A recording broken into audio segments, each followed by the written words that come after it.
বিসমিল্লাহির রহমানির রহিম। সম্মানিত chairman rava, lieutenant general Anwar Hossain, SBP, বিজিবিএম, NDC-PSC এবং উপস্থিত সুধীবৃন্দ, আসসালামু আলাইকুম এবং শুভ অপরাহ্ন। ইস্ট বেঙ্গল রেজিমেন্টের প্রতিষ্ঠাতা মেজর আব্দুল গনির ৬৬তম মৃত্যুবার্ষিকী উপলক্ষে রাওয়া কর্তৃক আয়োজিত আজকের এই অনুষ্ঠানে আপনাদের সকলকে স্বাগত জানাচ্ছি। আমাদের আজকের এই অনুষ্ঠান মালায় রয়েছে স্মৃতিচারণ এবং দোয়া মাহফিল। আমি শুরুতেই আমাদের সকলের উদ্দেশ্যে স্বাগত বক্তব্য রাখার জন্য সম্মানিত চেয়ারম্যান রাওয়াকে বিনীতভাবে অনুরোধ জানাচ্ছি। সুধীবৃন্দ, চেয়ারম্যান রাওয়া।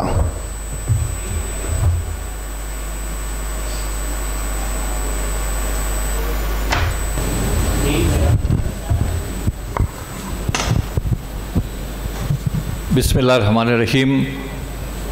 উপস্থিত সুধীবৃন্দ, আসসালামু আলাইকুম। আজকে বাংলাদেশ সেনাবাহিনীর জন্য একটি বিশেষ দিন। আমরা যার স্মৃতিচারণ করব, যার জন্য এখানে সমবেত হয়েছি,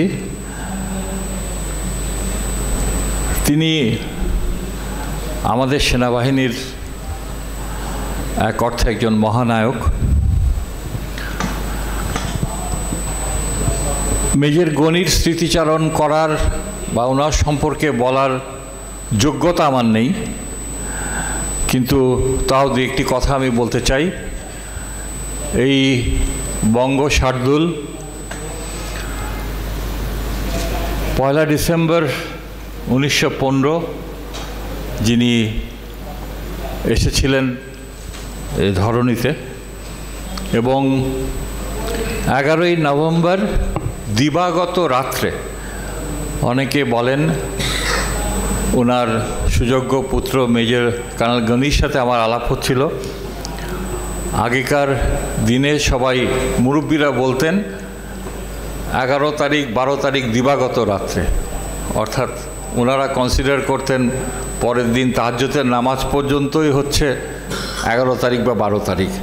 আসলে ওনার যে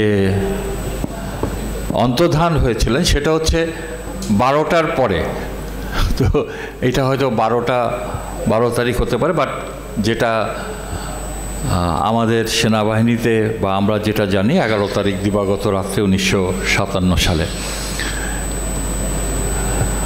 একজন পুরুষ যিনি এদেশের জন্য, এদেশের মানুষের জন্য এবং এদেশের মুসলমানদের জন্য যে অবদান রেখেছেন তা অবশ্যই আমরা স্মৃতিচারণে শুনব। তবে আমি শুধু একটু কথা বলবো যে যিনি ব্রিটিশ ভারতে দ্বিতীয় বিশ্বযুদ্ধে অংশগ্রহণ করেছিলেন আমাদের এই অঞ্চলেই, বার্মা ক্যাম্পেইনে, এবং পায়োনিয়ার কোম্পানির একজন সদস্য হিসেবে যখন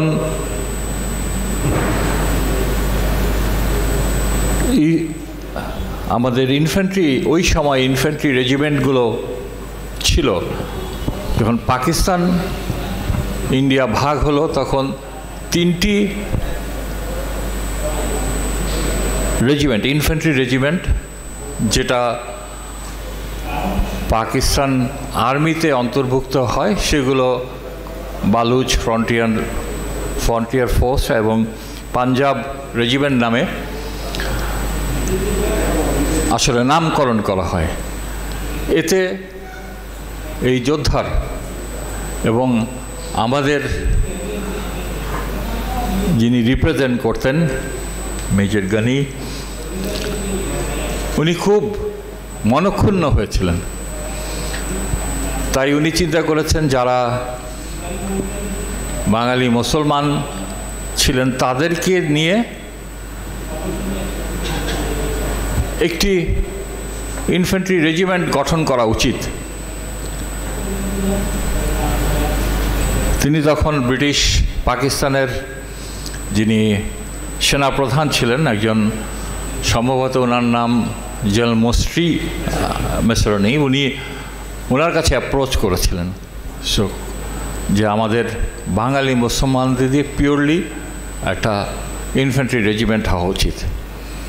তো এই চেষ্টা 1947 সাল থেকে অব্যাহত থাকে এবং এটি আসলে তখন গ্রহণ করা হয়, যা 1948 সালের if I am not wrong 15ই ফেব্রুয়ারি সম্ভবত, যা এখানে কুর্মিটোলাতে প্রথম আমাদের ইস্ট বেঙ্গল রেজিমেন্ট প্রতিষ্ঠা লাভ করে। এবং এই বেঙ্গল রেজিমেন্টের প্রতিষ্ঠাতা অর্থাৎ আমাদের সেনাবাহিনীর জন্ম ওই সময়।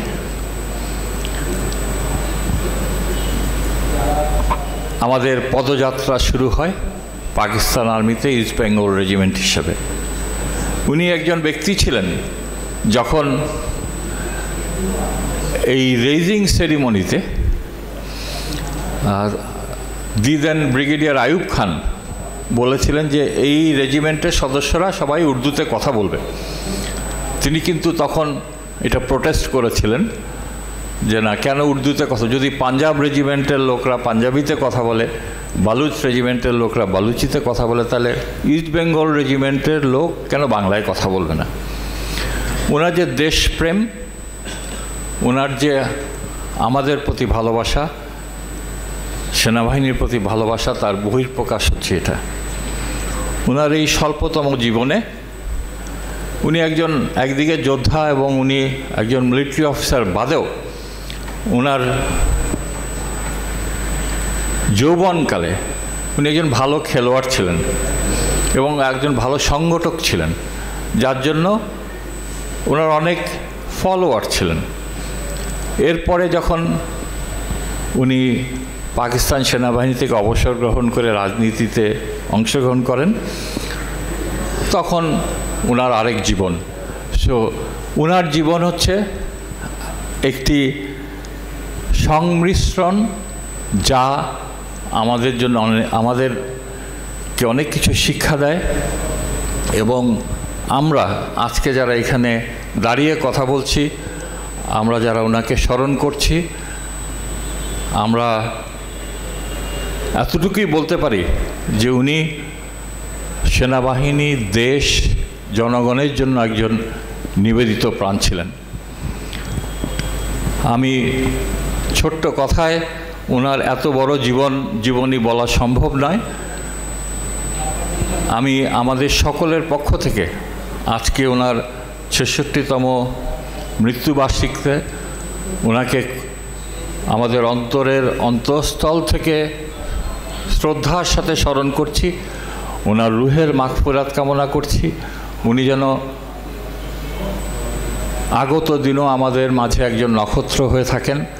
আমরা যেন ওনাকে যথাযথ সম্মান দিতে পারি, সম্মাননা দিতে পারি আমাদের অন্তর থেকে, সে কামনাই করব। আমি এতটুকু বলে আমি আমার বক্তব্য শেষ করব। এবং আমরা অত্যন্ত আনন্দিত যে ওনার ছেলে আজকে এখানে উপস্থিত আছেন, যিনি আমাদেরই সদস্য, আমাদের মিলিটারি পরিবারের সদস্য কর্নেল গানি। আমরা ওনার কাছ থেকে আসলে ওনার পিতা সম্পর্কে আরও কিছু শোনার জন্য অধীর আগ্রহে অপেক্ষা করছি। স্যার, অনেক ধন্যবাদ। আসসালামু আলাইকুম।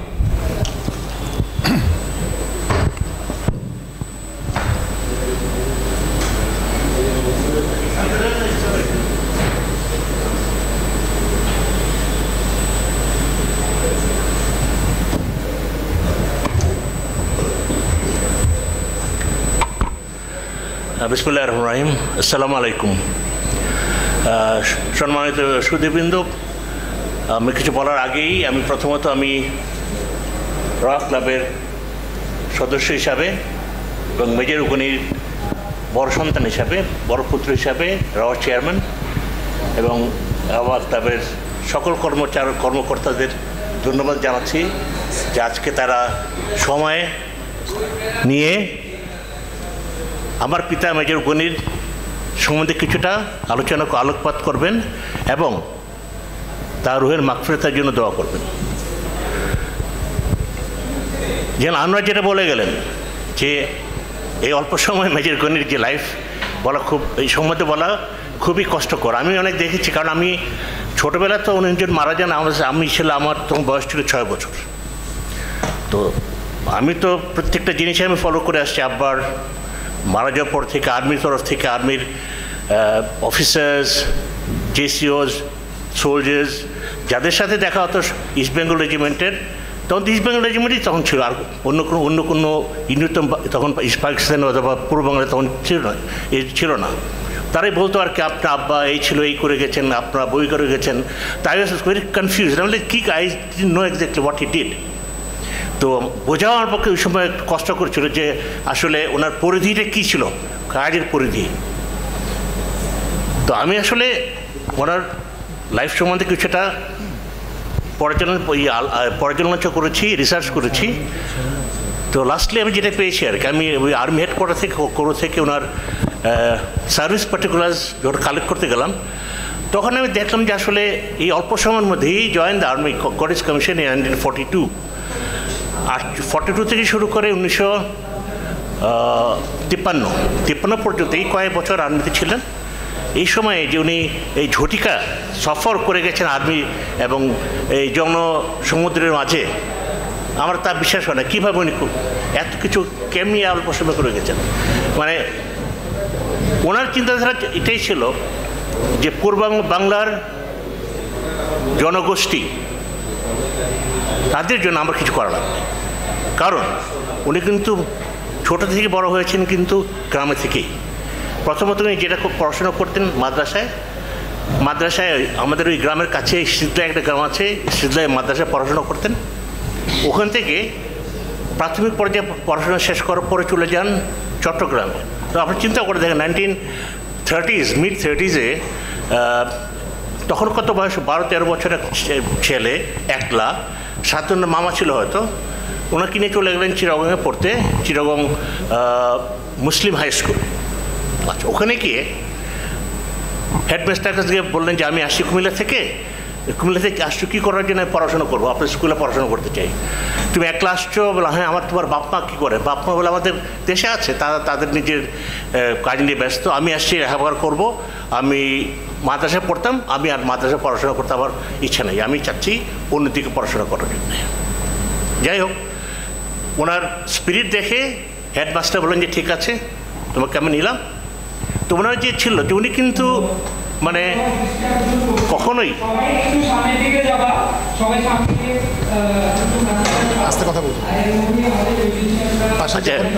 উনি কখনই কিন্তু নিজেকে মানে রেস্ট যে বলে কি জিনিস অথবা বিশ্রাম বলে কি জিনিস উনি জানতেন না। আর কাছে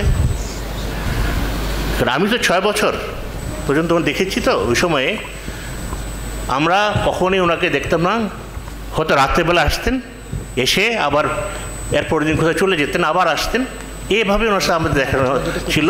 ওই শেষ পর্যন্ত যখন একটু জার্মানিতে মারা যাওয়ার আগে কিছুদিন বাসায় ছিলেন, তারপরে তো গেলেন, চলে গেলেন, আর ফিরে আসলেন না।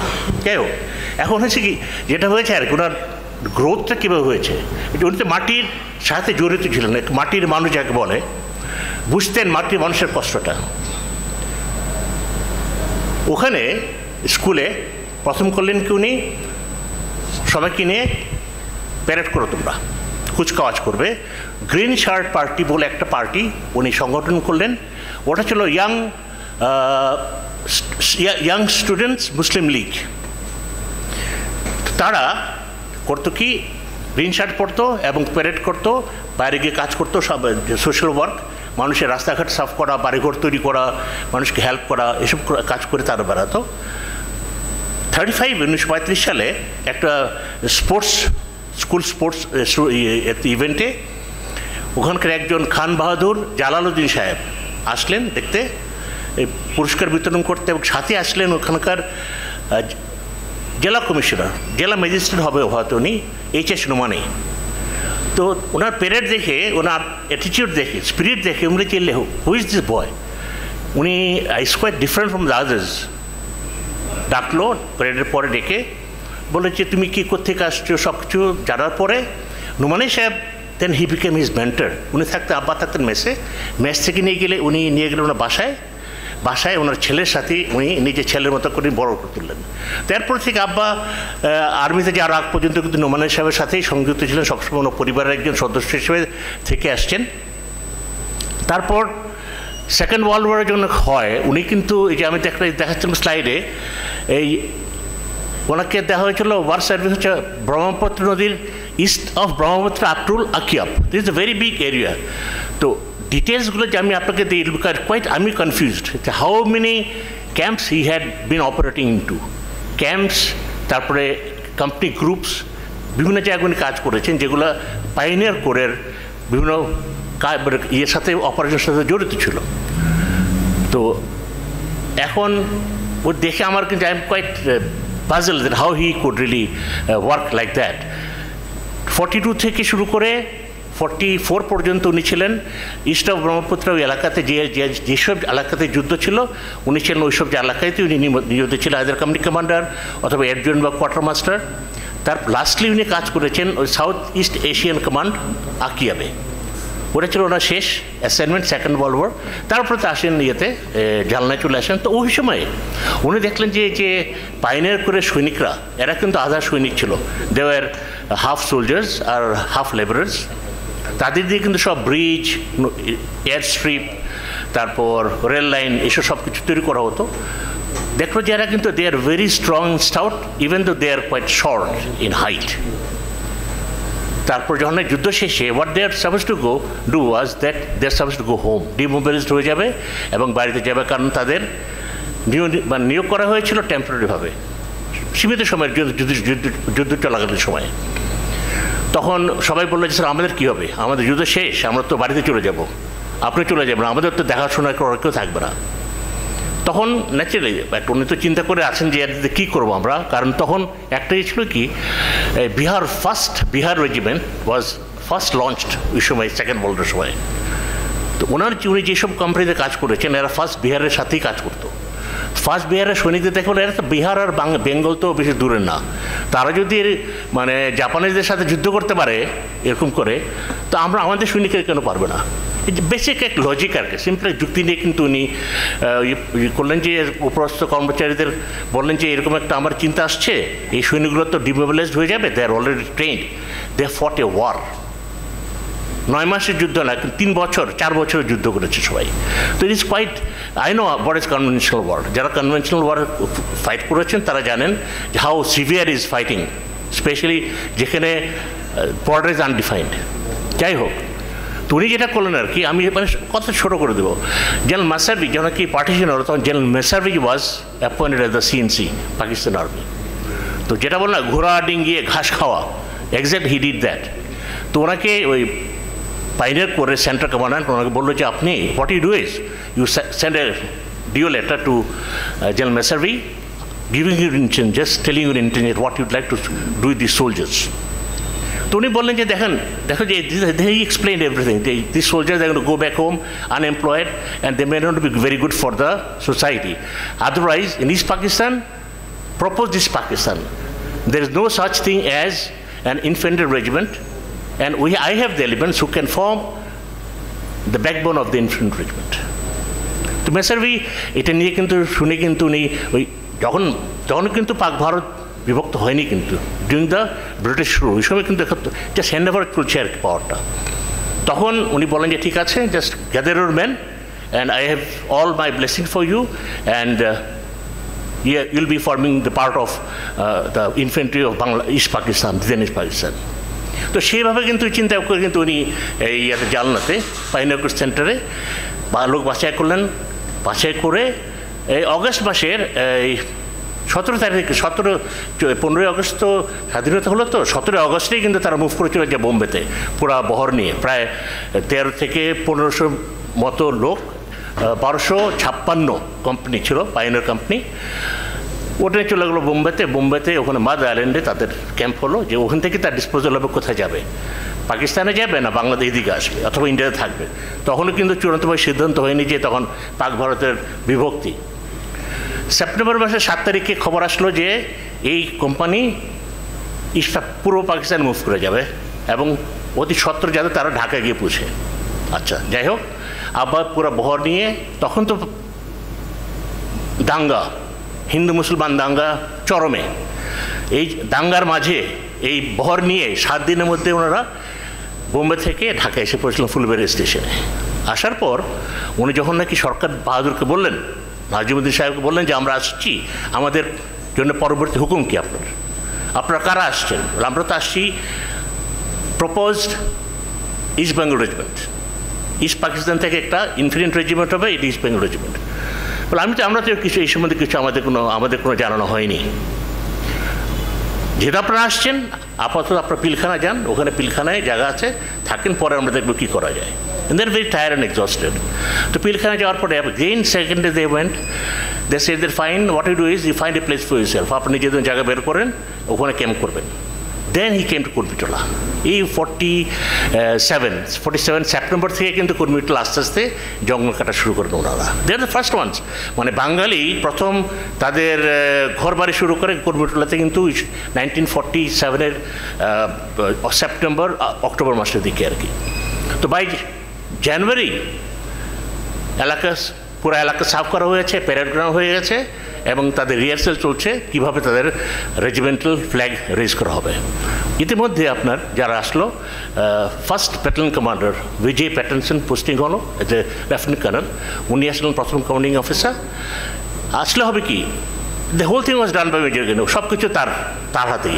মানে যেটা মানে ওই সময়ে মেজর গুনি ছাড়া পাইনার কোরের ওই কোম্পানি কমান্ড করার জন্য আর কেউ ছিল না। পরের দিকে এসইউ খান নামে এক ভদ্রলোক আসেন, ক্যাপ্টেন এসইউ খান, উনি আরেকটি কোম্পানি নিয়ে আসেন হায়দ্রাবাদ থেকে ওদের ডিমোবিলাইজ করার জন্যে। তখন তাদেরকে রাখা হয়েছিল যে you not be demobilised, your go to east Pakistan and there your fate is going to be decided. তাদেরকে নিয়ে আসে আবার একই জায়গাতে।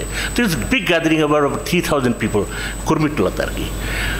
একটা জিনিস মনে রাখবো, তখন কিন্তু বাংলাদেশের আর্মিতে কোনো বাংলাদেশে অথবা ইস্ট পাকিস্তানে কোনো ইনফ্রাস্ট্রাকচার ছিল না, military infrastructure except for the airport যেটা আমাদের ছিল, এয়ারফিল্ড ছিল, আর কোনো মেজর কোনো ইনফ্রাস্ট্রাকচার ছিল না, সাপ্লাই চেইন, তারপর অর্ডিন্যান্স, যেটা আমাদের কাপড় চোপড় যেটা দেয় আর কি। তো what they use to do is, সাদা কাপড় চায়ের মধ্যে ভিজিয়ে খাকি কাপড় তৈরি করতো তারা। তাদের for the ration this to scavenge the area around, গ্রামে গ্রামে গিয়ে চাল ডাল কালেক্ট করতো ফর দেয়ার ফুড। তখন কিন্তু আমাদের সাপ্লাই এসে আসেনি, শুরু করেনি কাজ। আর যারা বাড়িতে চলে যায় ছেলেরা, তাদের কাটিয়ে রাখার জন্যে যায়, যার কাজ টাকা ছিল অথবা স্বর্ণ অলঙ্কার ছিল বিক্রি করে তাদের অল্প অল্প টাকা দিয়ে রাখতো, যে তোমরা বাড়িতে যেও না, এটা রাখো তোমাদের কাছে, এটা তোমরা চলবা, হোয়াট এভার। যাই হোক, কষ্ট করে তারা এই 15ই ফেব্রুয়ারি পর্যন্ত নিয়ে আসলো। নিয়ে এসে the regiment was raised and then it start working that way. তো এখন যেটা হয়েছে আর কি, যে উনি কিন্তু যে একটা আনোয়ার যেটা বললো, যে আনোয়ার যে আমরা বাংলা ছাড়া উর্দুতে কথা বলবো না, মানে দুটো একটা জিনিস বললো যে একটা হচ্ছে যে আমরা পাকিস্তানি সৈনিক তো উর্দু সাথে না পশতুর সাথে উর্দু কথা বলে, তো বাঙালি সৈনিকরা বাংলার সাথে উর্দু কথা বলবে। তো আব্বার ছিল extreme, he was extreme in a way যে উনি স্ট্রেট বলতে রাখে যে যেটা আমার বলার কথা, আমি তো বাংলা ছাড়া আমি উর্দু কেন বলবো, why my soldiers will learn Urdu, তারা তো বাংলা শিখছে, they are the mother tongue. তো এই যে একটা কথা বললেন, that had in fact sealed his future in army.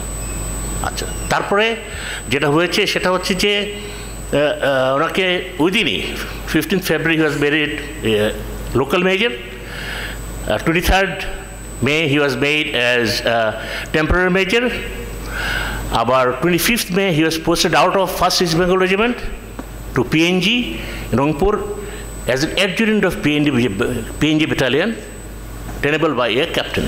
So he lost his rank, he became a captain. আচ্ছা, ওখান থেকে ওনাকে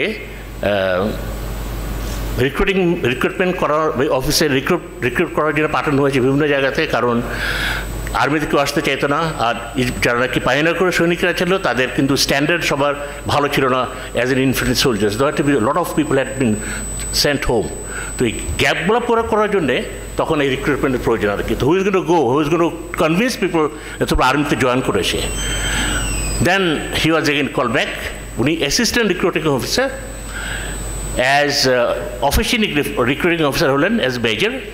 নারায়ণগঞ্জে প্রথম শুরু করেন রিক্রুটমেন্ট অফিস, ওখান থেকে উনি বিভিন্ন জায়গায় ঘুরে ঘুরে, in fact he had been to all the places of Bangladesh.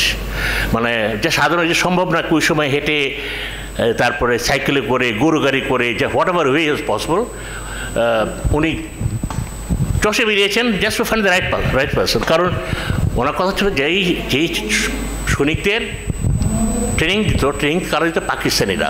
কারণ বাইরে করে সৈনিকরা ছিল 6 থেকে 7 বছরের চাকরি ম্যাক্সিমাম, ওদের ম্যাক্সিমাম। তো এখন তাদের ট্রেনার্স কেউ ছিল না ইনফ্যান্ট্রিতে। তো ইনফ্যান্ট্রি ট্রেনার্স হচ্ছে পাকিস্তানি। ওরা এসে ওদের পিঠে যেত, পিঠে বাড়িতে পাঠিয়ে দিত।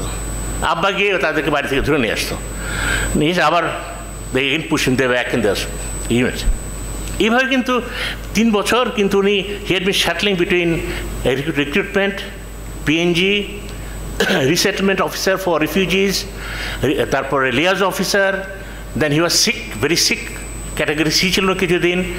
করতে করতে উনি 53-তে ডিসাইড করলেন যে it is high time for me to get out before they really kill me, because he was feeling that something is going wrong, তারা ছাড়বে না। তো লাস্টে যেটা ছিল আর কি 14 ডিবের উনি ছিলেন লিয়াজ অফিসার। তো 14 ডিবের লিয়াজ অফিসার মেজর গনি, তো ক্যাপ্টেন গনি, তো মনে বলতে এটা কি what sort of appointment is this, whatever. উনি তখন হি ফেল সিক, ওনার ব্রঙ্কাইটিস অ্যাজমাতে উনি হাসপাতাল ভর্তি হলেন। He is down categorised, then with that he got invalided out of army as captain. তখন that was 23rd of December 1953। জানুয়ারি মাসের 54-এ জানুয়ারি মাসে আমাদের এলাকায় একটা ইলেকশন হচ্ছিল। উনি ইলেকশন নামলেন পলিটিক্স করতে, নেমে just he was there for about 3-4 weeks. পুরো এলাকায় চষে বেড়ালেন সাইকেল করে করে। Sick, he was sick, but even then he moved around. তো যাদের এগেনস্ট উনি ফাইট করছিলেন তারা ছিল ওই তৎকালীন সরকার party, Jukta front, Muslim League, তাদের বিরুদ্ধে। Then he won with a very big margin, very state is history. মানে আমাদের এলাকার জন্য একটা ইতিহাস যে উনি কীভাবে ওই সময়ে, কারণ এখন যারা ইলেকশন করছে you know what it is, but that time it was something people counted everything, every vote was counted. মানে উনি কিন্তু অন্য কোনো পয়সা খরচ করতে হয় না, লোকজন বাড়ি থেকে সব টাকা নিয়ে আসতো, খানা দানা তৈরি, চা বিস্কুট সব নিয়ে আসতো। আমাদের বাড়িতে এসে বাড়ি একটা প্রথম ছবি দেখালাম, ওই প্রথম বাড়িটা একটা, ওইটা একটা মাত্র উনি নিয়ে আসছিলেন, একটাই মাত্র বাড়ি ছিল ওনার। তো ওখানে এসে সবাই আড্ডা মারতো এবং ইলেকশন ক্যাম্পেইন ওখানে হতো সবার সব কিছু। যাই হোক, তো উনি প্রথম যেটা করলেন যে ইলেকশন জেতার পরে ফার্স্ট প্রমিস ওয়াজ দ্যাট আমি কেমন করে এই আনএমপ্লয়মেন্ট দূর করতে পারবো। সরকার তো কিছু করছে না, আমি কী করতে পারবো। তো উনি কী করলেন, কিছু লোক নিয়ে চলে গেলেন চিটাগং হিল ট্র্যাক্সে। কর্ণফুলি পেপার মিল তখন শুরু হয়েছে 54-এ, আপনারা চেক করে দেখতে পারেন। 54-এ কর্ণফুলি পেপার মিল কাজ শুরু করে, but they did not have anyone to supply them bamboo from hill tracts থেকে কে ব্যাম্বো কেটে নিয়ে আসবে। Nobody knew how to do it. General manager ছিলেন, I don't know what is name, উনি বললেন যে আমার আব্বার ফ্রেন্ড ছিলেন উনি বললেন যে আপনি আসেন, এসে আমাদেরকে একটু লাইন করে দেন, be the contractor, because you have joined politics, you need money, so why don't you start business like this? উনি গেলেন, সাথে প্রায় অ্যাবাউট 1000 লেবার্স নিয়ে এলাকা থেকে নিয়ে গেলেন। ওখানে একটা ফারুয়াতে একটা ইয়ে আছে, মেজর গনি ছড়া, এখনও আছে, কিন্তু সরকারিভাবে নাই, কিন্তু মানুষের মুখে মুখে কিন্তু আছে এটা মেজরগনি ছড়া। উনি কাটিয়েছিলেন একটা ছড়া, ওই ছড়াতে করে ইয়ে করে স্টিল ওয়্যার রোপ দিয়ে স্লাইড করে পুরো ব্যাম্বো আর Karnaphuli river, he is the first one to start it off. আমরা এখন ওইভাবেই কিন্তু বাস এক্সট্রাক্ট করে নদীতে নিয়ে আসে। যাই হোক, তো ওখানে প্রথম 2 বছর ভালোই ছিল, তারপর then it went bad because of flood and all. উনি ফিরে আসলেন, এসে then he started doing politics in the constituency. তখন তো পলিটিক্সের অবস্থা যা ছিল, it was not very happy politics. সবসময় কিন্তু এই ভাঙচুরের মধ্যে যাচ্ছিল আর কি। এর মধ্যে উনি যা পেরেছেন করেছেন, and every time use to say something which was against the system, against the Pakistani system, against local system. Nobody liked him as a politician. Localরাও পছন্দ করতো না, পাকিস্তানও পছন্দ করতো না, but he had the guts to work to anyone's office, যে আমার এই সমস্যা হচ্ছে, আমার এলাকার এই সমস্যা হচ্ছে, এটা সমাধান করা লাগবে। So people had to give him access. সবাই চিন্তা ওনাকে একটা জিনিস, যে ওনার একটা জিনিস, হি ওয়াজ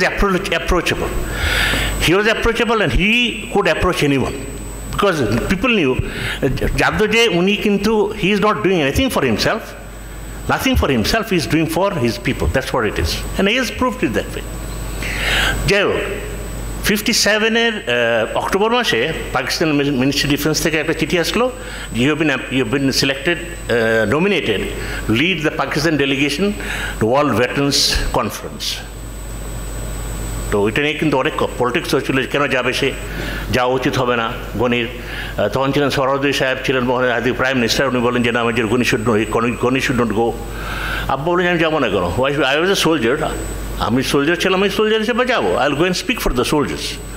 তারপর উনি গেলেন পাকিস্তানে, করাচিতে গেলেন, গিয়ে উনি পাসপোর্ট তৈরি করালেন, তৈরি করে হি মেট সরওয়ার্দী সাহেব, দেখা করে তারপরে then he flee to Germany. ও 3 দিনের একটা মিটিং কনফারেন্স ছিল ভেটারেন্স ফেডারেশন। তো মিটিং শেষে he could come back because of heart attack that had taken his life. Night 11-12, তো আত্মীয় স্বজনরা সবাই কিন্তু 12 তারিখে 11 তারিখে বলে, চলে আসছো না আগে থেকে 11 তারিখে, আসলে টেকনিক্যালি ইট ইজ 12 তারিখ, ঠিক 12 তারিখ 12.15, that was the time that was given by the doctors. মারা গেছেন তো না আগে, but he was declare dead at that particular time, whatever.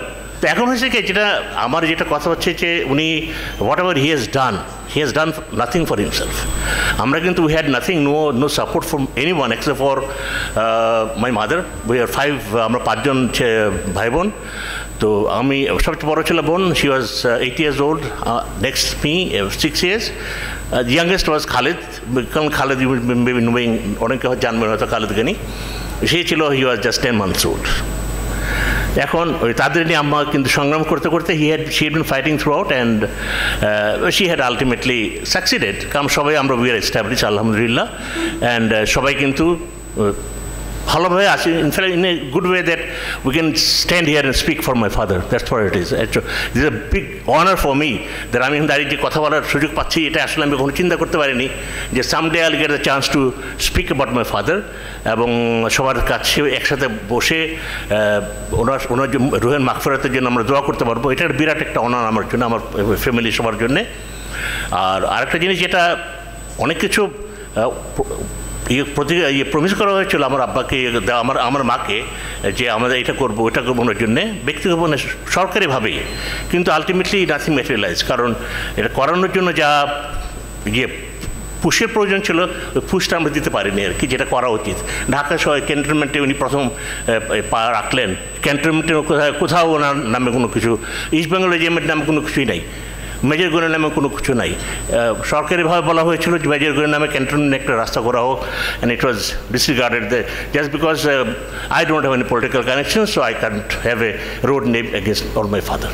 তো সেইভাবে আমরা চলে আসছি আর কি, ইন এনি কেস। তো মেজর গোনে আমি যেটা বলি আর কি, এই যে সবাই মিলে যে আমরা we are out of our own hearts respect, মনের ভিতর থেকে একটা যে মানুষের জন্য একটা আবেগ থাকে যে আমরা একজনের যে দোয়া করবো, এটাই সবচেয়ে বড় জিনিস, আর বাকি কিছু দুনিয়াতে কিছু থাকবে না, নাথিং উইল স্টে। তো সেই জন্য আর কি আমি মাঝে মাঝে খুব করতাম যে কেন এটা হয় না, ওটা হয় না। Then I started compromising myself that well that's what it is, হয় না তো I just can't really fight for it and fight for in a way that I cannot get it. তো সেই জন্য আর কি আম্মাও অনেক চেষ্টা করেছে, অনেক কিছু হয়নি, অনেক কিছু প্রমিস করা হয়েছিল, তাও হয়নি। তো what ever we survived, she also survived আল্লাহর রহমতে।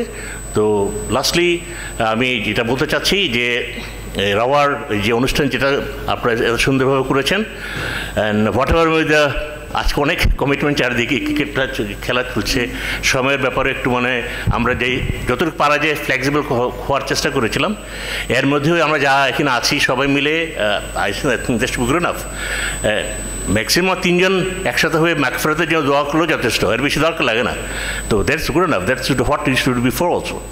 দেখেন তো এখানে অনেকেই আছেন, আর আব্বার জন্যে এটাই দোয়া থাকবে যে উনি যাতে ওনার his passage should be very easy and comfortable in the rest of the days. আম্মা কিন্তু এখানে সেনানিবাস কবরস্থানে তো আম্মাকে দাফন করা হয়েছে।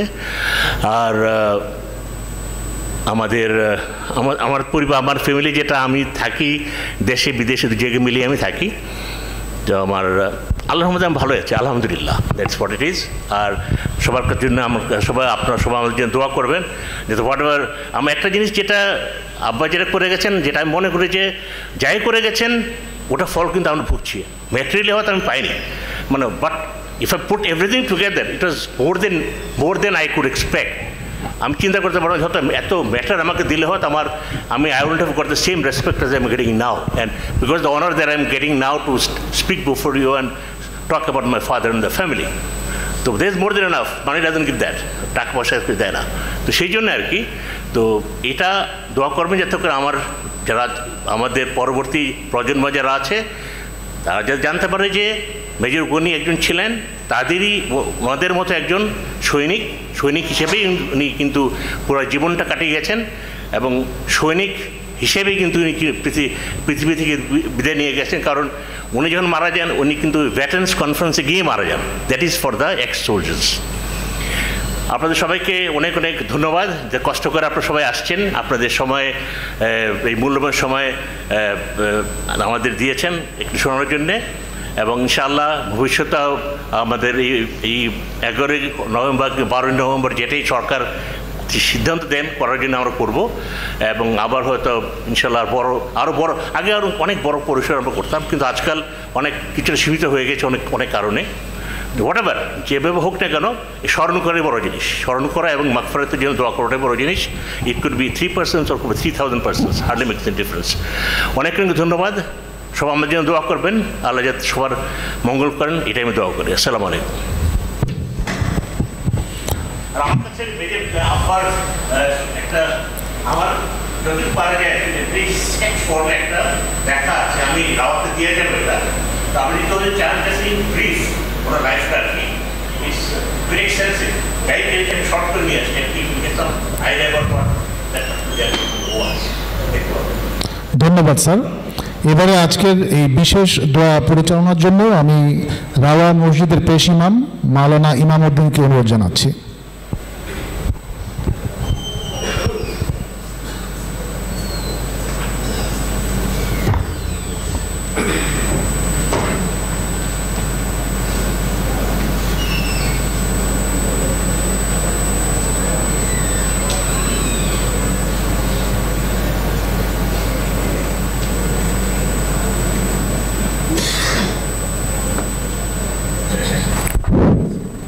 السلام عليكم ورحمة الله.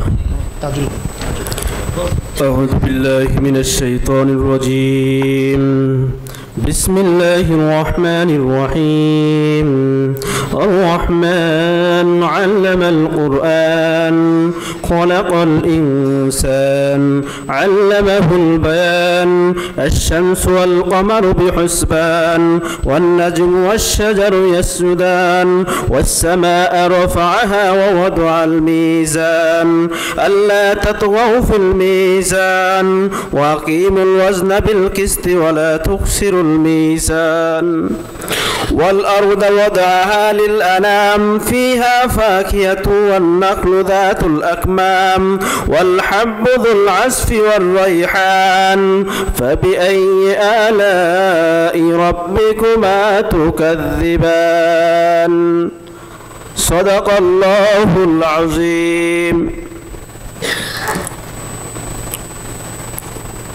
আমরা একবার ইস্তিগফার, একবার সূরা ফাতিহা এবং তিনবার সূরা ইখলাস পাঠ করি। আস্তাগফিরুল্লাহ রাব্বি মিন কুল্লি যামবিন ওয়া আতুবু ইলাইহি লা হাওলা ওয়ালা কুওয়াতা ইল্লা বিল্লাহিল আলিয়্যিল আযীম। আউযু বিল্লাহি মিনাশ শাইতানির রাজীম। বিসমিল্লাহির রহমানির রহিম।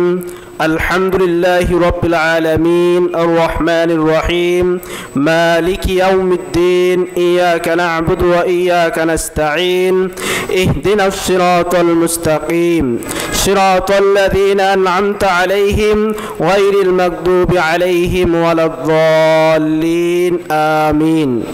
بسم الله الرحمن الرحيم. قل هو الله أحد الله الصمد لم يلد ولم يولد ولم يكن له كفوا أحد. بسم الله الرحمن الرحيم. قل هو الله أحد الله الصمد لم يلد ولم يولد ولم يكن له كفوا أحد.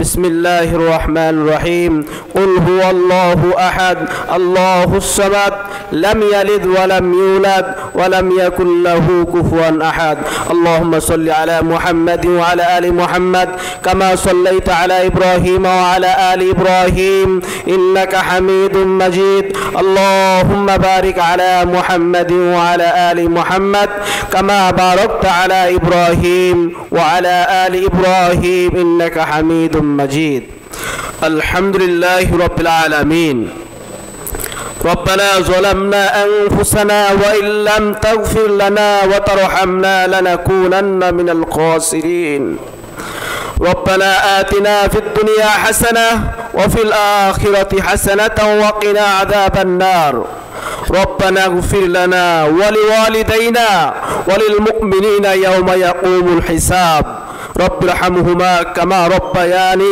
صغيرا رب ارحمهما كما ربيانا صغيرا ربنا تقبل منا إنك أنت السميع العليم وتب علينا إنك أنت التواب الرحيم يا رب العالمين আজ ইস্ট বেঙ্গল রেজিমেন্টের প্রতিষ্ঠাতা মেজর আব্দুল গনির ৬৬তম মৃত্যুবার্ষিকী উপলক্ষে রাওয়ার উদ্যোগে যে দোয়ার আয়োজন করা হয়েছে এই আয়োজনকে কবুল করুন।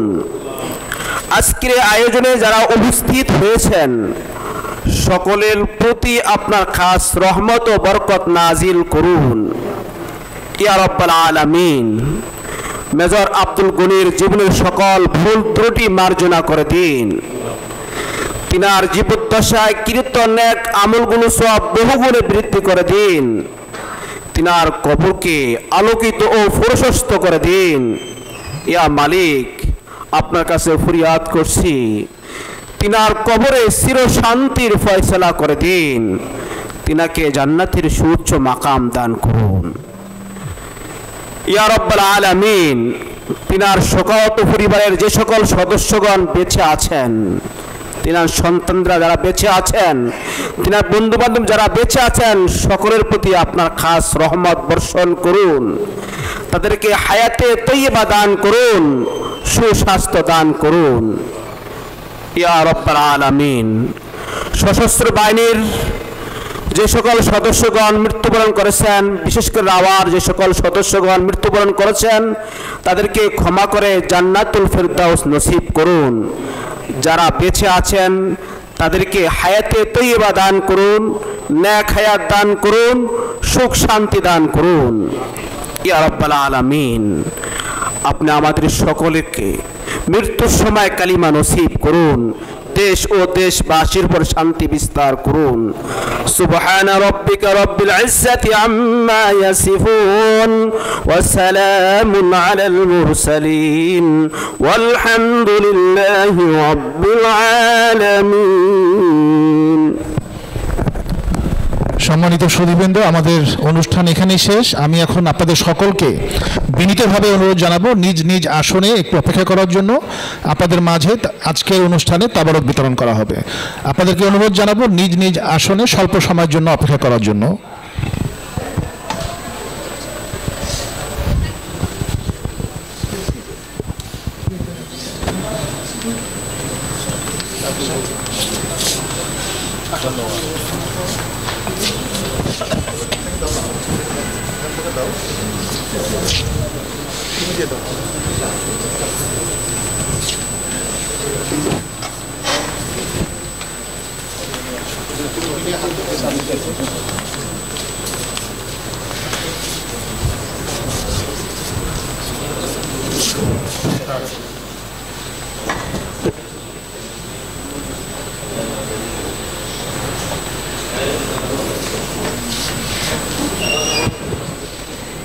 একসাথে